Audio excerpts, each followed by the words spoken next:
Selamat berjumpa kembali bersama saya Rosi dalam program Bincang-Bincang Pastoral.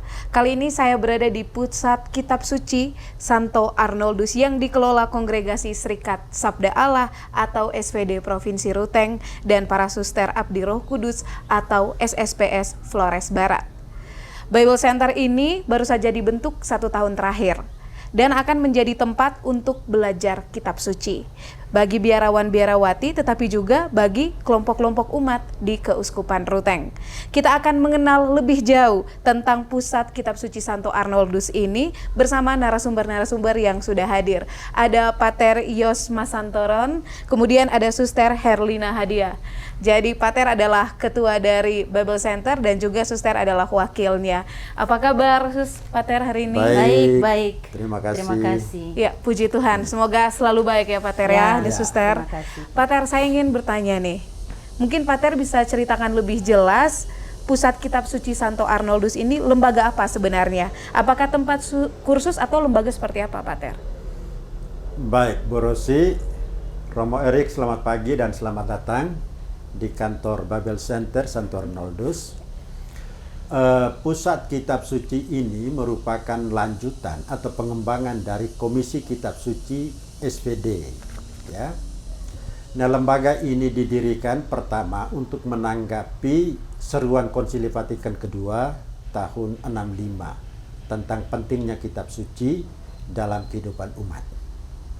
Lalu yang kedua, lembaga ini juga hadir sebagai tanggapan atas tantangan yang diberikan oleh Bapak Uskup ya dalam perayaan Santo Arnoldus Pesta Keluarga SVD tahun 2020.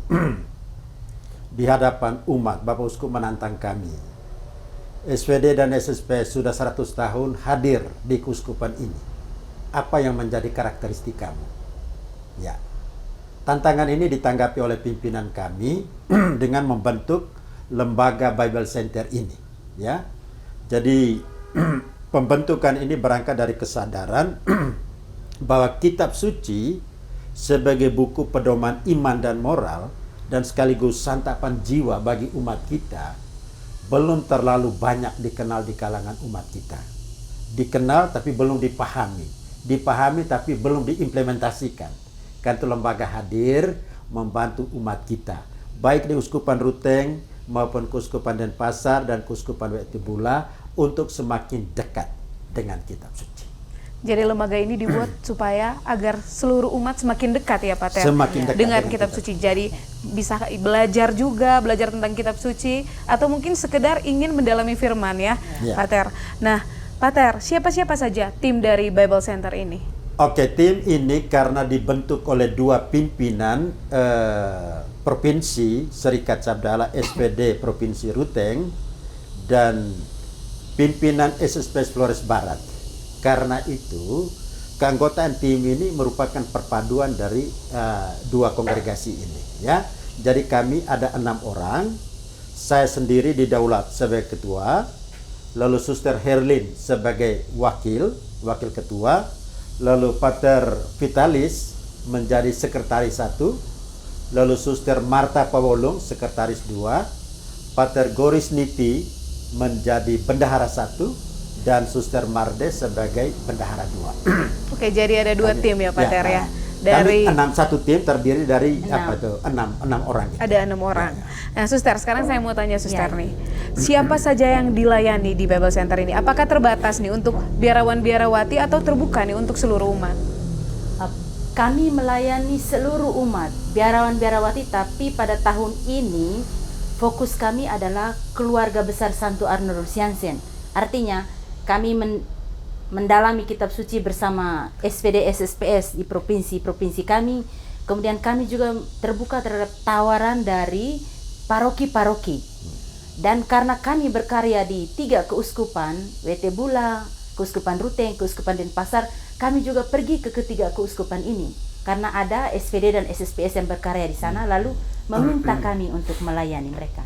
Kami terbuka terhadap siapa saja dan biara apa saja dan umat paroki mana saja. Oke, berarti Suster, untuk belajar kitab suci atau ke Bible Center ini bisa umat mengunjungi tempat ini dan juga ada program Suster Pater Dorang kunjung ke paroki-paroki ya, Sus? Iya, iya. Untuk sementara kami yang pergi mengunjungi karena situasi kami, kantor kami masih sangat kecil, kami belum bisa menerima, tapi kami pergi untuk mengunjungi ke tempat-tempat di mana kami dibutuhkan.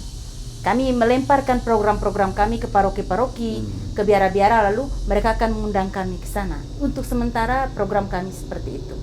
Oke, Sus. Bagaimana agar orang dapat mengikuti program atau kegiatan suster selama ini? Apakah mungkin ada pengumuman sebelumnya jika ingin mengunjungi gitu?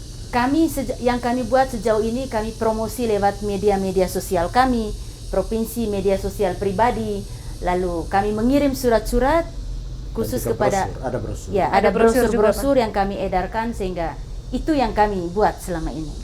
Oke, Sus. Pater, kita mengetahui bahwa spiritual SVD dan SSPS memang memberi perhatian besar kepada sabda atau kitab suci. Akan tetapi katanya lembaga ini ya seperti yang sudah Pater bicarakan di awal bahwa ada dorongan dari Uskup Ruteng.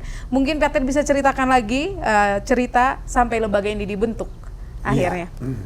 Oke. Kehadiran SPD di Keuskupan ini sudah lebih dari 100 tahun. 1920 mulai dengan paroki pertama di Kota Ruteng ini, ya. Lalu pengembangannya paroki Rekas, paroki Lengko Ajang. Jadi SPD sudah hadir lebih dari 100 tahun, sedangkan SSPS itu baru hadir pada tahun 1942, ya. Kami didirikan oleh pendiri yang sama, Bapak Arnoldus, dan pendiri kami ini punya passion, punya komitmen dengan sabda. Maka dia mendirikan Serikat Sabda Allah. Itu berarti kongregasi ini punya tugas pokok itu mewartakan sabda, menghadirkan sabda.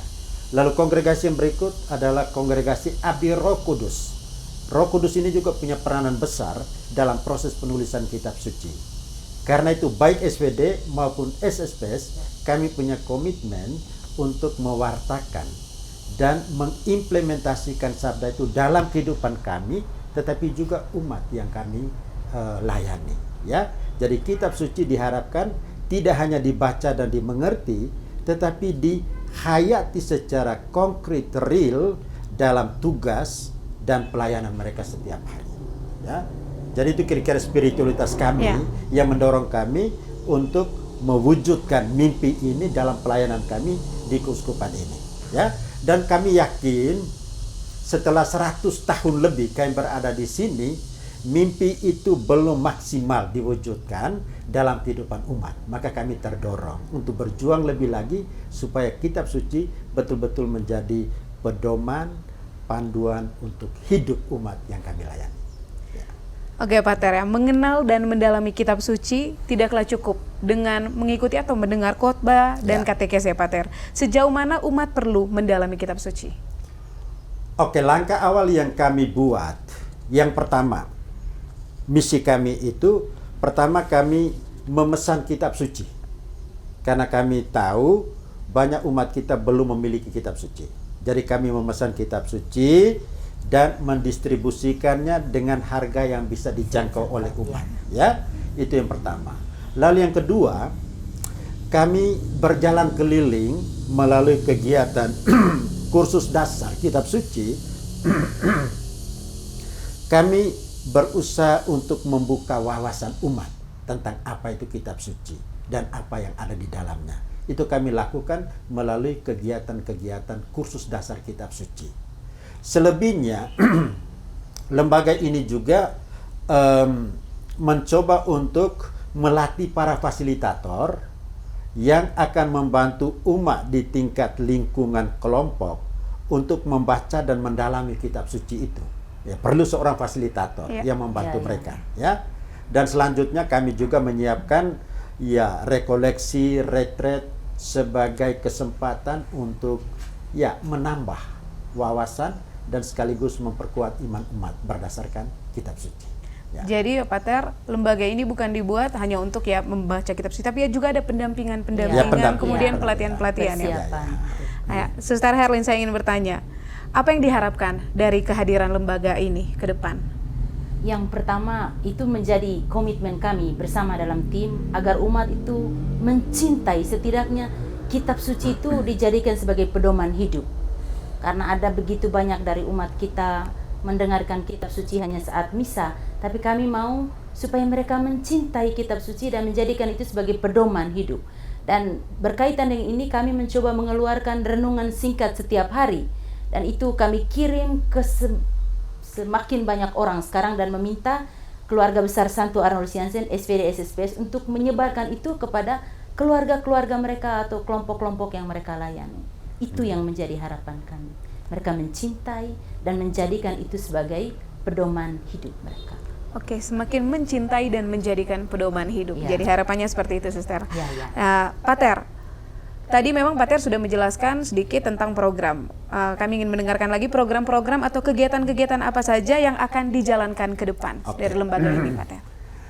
Baik, terima kasih. Jadi seperti tadi sudah dikatakan, lembaga ini baru dibentuk, maka ada beberapa program prioritas yang ingin kami wujudkan. Yang pertama itu kami mau melengkapi kantor kami dengan fasilitas-fasilitas yang akan membantu kami dalam pelayanan. Lalu yang kedua itu personalia, ya, untuk terlibat dalam kegiatan-kegiatan ini kami tentunya membutuhkan personalia, orang-orang yang betul dipersiapkan sehingga punya program itu ya memberikan ya mereka untuk pendidikan kursus untuk itu. Ya, selebihnya untuk jangka pendek ini fokus kami pertama mendatangkan kitab suci. Ya, ini kami sudah menyiapkan kitab suci dan kami akan setiap kali kursus kami bawa kitab suci memperkenalkan dengan harapan umat bisa membeli itu. Kami tidak akan membaginya secara gratis, ya. Kami lepaskan itu. Lalu yang kedua, untuk membantu pemahaman umat, maka fokus kami sekarang ini adalah kursus dasar kitab suci. Ya, kami berjalan keliling memberikan pemahaman-pemahaman dasar tentang kitab suci sehingga umat itu bisa membaca dan bisa mengerti sedikit apa yang tertulis dalam kitab suci. Dan selebihnya kami juga menyiapkan waktu untuk bimbingan-bimbingan rohani dalam bentuk rekolesi, retret, apa itu di paroki, di komunitas-komunitas atau di kelompok-kelompok kategorial. Kalau kami diminta, kami akan siap untuk itu. Ya. Oke, Pater, jadi itu tadi program-program. Nah, yang terakhir nih, Pater, saya ingin mendengarkan closing statement nih dari Pater dan juga Suster. Apa harapan bagi umat dan biarawan-biarawati? Baik. Jadi yang pertama saya mengucapkan terima kasih kepada Romo Erik sebagai pimpinan komisi. Marilah kita membangun kerjasama yang baik, ya. Ya. Dalam situasi seperti ini, pemberitaan melalui media ini sangat penting, ya. Jadi terima kasih Romo Erik untuk inisiatif dan kehadiran di kantor ini. Dan yang kedua, harapan saya untuk paroki-paroki, komunitas-komunitas, lembaga-lembaga pendidikan, mari kita memanfaatkan lembaga ini secara maksimal. Dia lahir berdasarkan seruan dari Bapak Uskup, karena lembaga ini tidak hanya menjadi milik SPD dan SSPS, tetapi menjadi milik keuskupan, dan mari kita memanfaatkannya demi kebaikan umat di keuskupan ini. Ya. Oke, kalau dari Suster bagaimana, Sus? Karena sasaran kami juga adalah orang-orang sederhana, karena itu harapan kami dengan kursus dasar yang kami siapkan ini juga sangat sederhana. Karena kami mau orang-orang sederhana juga mengerti. Dan harapan saya itu semoga kami bisa menjangkau orang-orang kecil itu. Dan mereka bisa sedapat mungkin mengenal program-program kami, apa yang kami tawarkan. Dan intinya bahwa kami mau supaya seluruh umat Keuskupan Ruteng pertama-tama mulai mencintai kitab suci. Itu harapan kami sebagai tim. Oke, Suster, Pater.